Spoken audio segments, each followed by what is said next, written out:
तो बताइए 32 जो दांत होते हैं तो उसमें उसके भी प्रकार होते हैं ना, क्या क्या होते हैं? Yes sir. बताइए कौन कौन सा लगाएं बताइए। Sir incisor, incisor. जैसे इंसाइजर, हाँ, कैनी। इंसाइजर कहाँ पे दिखाइए उसमें सर ये चार, कितनी संख्या होती है?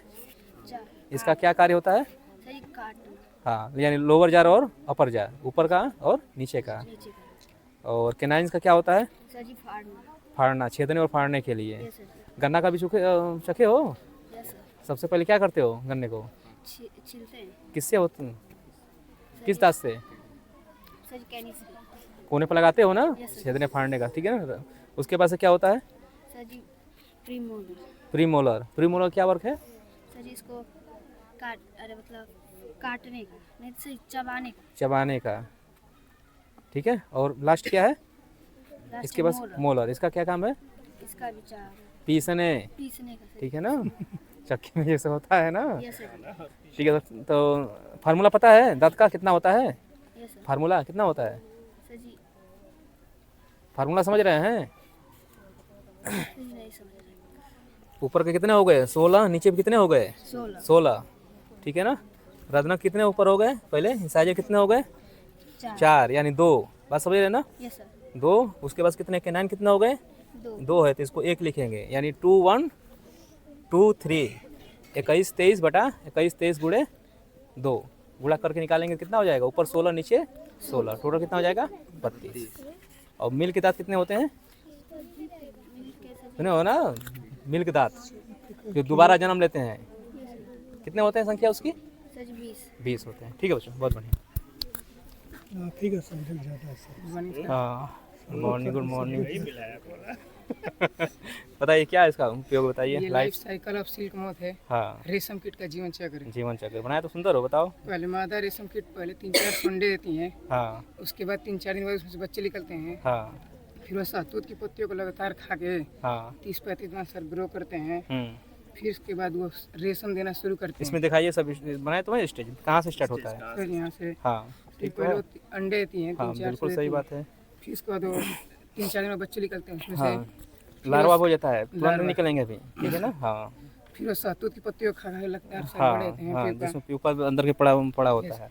फिर उसके बाद सर वो डेवलप करने लगते हैं, रेशम देना स्टार्ट करते हैं। रेशम, हाँ 10,000 मीटर लगभग देती है, जिसके हवा के कारण वो सूखता है तो रेशम बनता है। रेशम को निकाला जाता है, फिर उसके बाद वो एडल्ट बन के उड़ जाती है। उड़ जाता है। सर यही लगता है जीवन चक्र उसका चलता बहुत रहता बढ़िया, ठीक है ना। ये सब जो है ना, इसका सिल्क जो है ना, है। Yes sir. हाँ सिल्क का ऐसे जो लोग अधिकांशतः उपयोग करते हैं। जैसे चीन में इसका पालन लगभग 5,000 वर्ष हम लोग तरफ भी कहीं कहीं पर लोग करते हैं, ठीक है ना, Yes, जहाँ sir. जिसको जो करना है, ठीक है। ठीक है, बहुत बढ़िया बनाए बच्चों, बहुत बढ़िया। क्या बनाए बच्चों? हाँ, जर्मिनेशन। बताइए क्या है जर्मिनेशन, क्या हो? एक बीज से कैसे नया पौधा तैयार किया जाता है, उसके लिए क्या चाहिए? क्या चाहिए बताइए। उसके लिए चाहिए पानी, मिट्टी, ऑक्सीजन और मेंटेन तापमान। बिना मिट्टी के पौधों को नहीं जर्मिनेट कर सकते हैं। नहीं सर, तो जरूरी है मिट्टी। सब तापमान।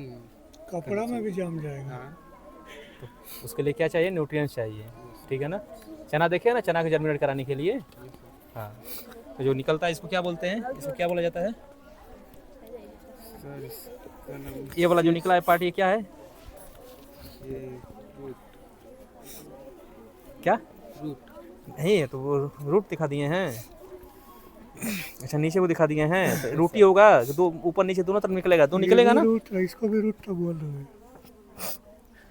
एम्ब्रियो कहाँ गया उसका, भ्रूण? इतना ही नाम दिया था सर। अच्छा ठीक है, बढ़िया है। रूट जब सीड होता है ना, सीड में से दो निकलेगा ना, तो एक जो प्रकाश की तरफ जाएगा, ठीक है ना, वो एम्ब्रियो हो जाएगा, समझ रहे हैं ना। और जो उसका रूट होगा क्या हो जाएगा? प्रकाश के निगेटिव जाएगा, हाँ समझ रहे हो ना। एक पॉजिटिव और एक निगेटिव। रूट हमेशा क्या होता है? प्रकाश के निगेटिव होता है। अगर प्रैक्टिकल करना हो तो घर पे, यहीं पे कॉलेज में कीजिएगा, एक बंद बॉक्स में एक किसी सीड को जर्मिनेट कराइएगा, ठीक है, और उसको छोड़िए, छोटा दिखेगा। जो उसका जो ऊपर वाला भाग होगा स्टेम ना, ठीक है ना, वो क्या होगा? प्रकाश की तरफ भागेगा, और जो उसका जो होगा रूट होगा वो क्या होगा? अंधेरे की तरफ भागेगा, ठीक है ना। कितना हम कोशिश करेंगे वो वैसा ही होगा वो, ठीक है बच्चों, बहुत बढ़िया जर्मिनेशन बनाए, बहुत बढ़िया। क्या है ये? हाँ, रिस्पायरेटरी सिस्टम। बताइए क्या होता है रिस्पायरेटरी सिस्टम, क्या होता है?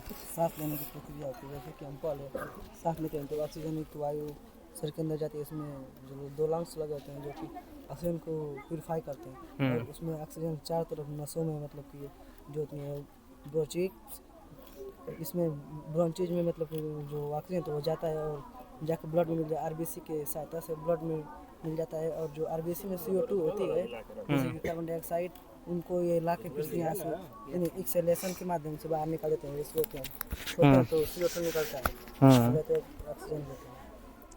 अच्छा बताइए, जो श्वसन हम लोग करते हैं तो श्वसन कितने प्रकार के होते हैं, पढ़े हैं? चलिए ठीक है। अच्छा अब खाना खाते हैं ना, कभी बात करते हैं ना? अच्छा खाना खाते हुए बात करना चाहिए कि नहीं करना चाहिए? तो सर जी, क्योंकि जो इसमें नली होती है ये स्वर यंत्र होता है और एक कभी देखे हो किसी खाना खाते हुए छींकते हो देखे हो? खाना क्या किसी मुख से निकलता है कि नाक से निकलता है? सर जी नाक से निकलता क्यों? है क्योंकि जो खाना खाते वक्त बोलते वक्त स्वर यंत्र में जो अच्छा टीवी देखे हैं ना, स्वर यंत्र एपिग्लाटिस देखे हैं टीवी में, खिचखिच वाला प्रचार करते हुए जो ढक्कन बंद होता है, हाँ खाते हैं तो बंद हो, जो बोलेंगे उसमें तो खुल जाएगा तो खाना क्या होगा, दूसरे नली में चला जाएगा। ठीक है, बढ़िया है, बढ़िया है।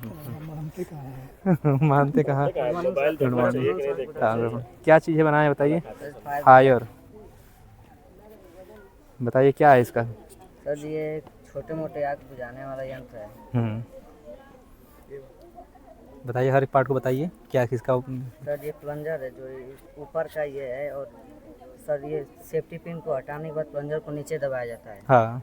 और ये सेफ्टी क्लिप है जो सुरक्षा तंत्र है, प्लंजर को गलती से दबने से रोकता है और सब आग लगने पर सबसे पहले सेफ्टी पिन को हटाया जाता है। Safety pin. तो इसका मेन ये जो बना है, जो आप बनाए हैं फायर, ठीक है, इसमें कई लेयर बनाया हुआ है। लेयर है इसमें। क्या क्या है?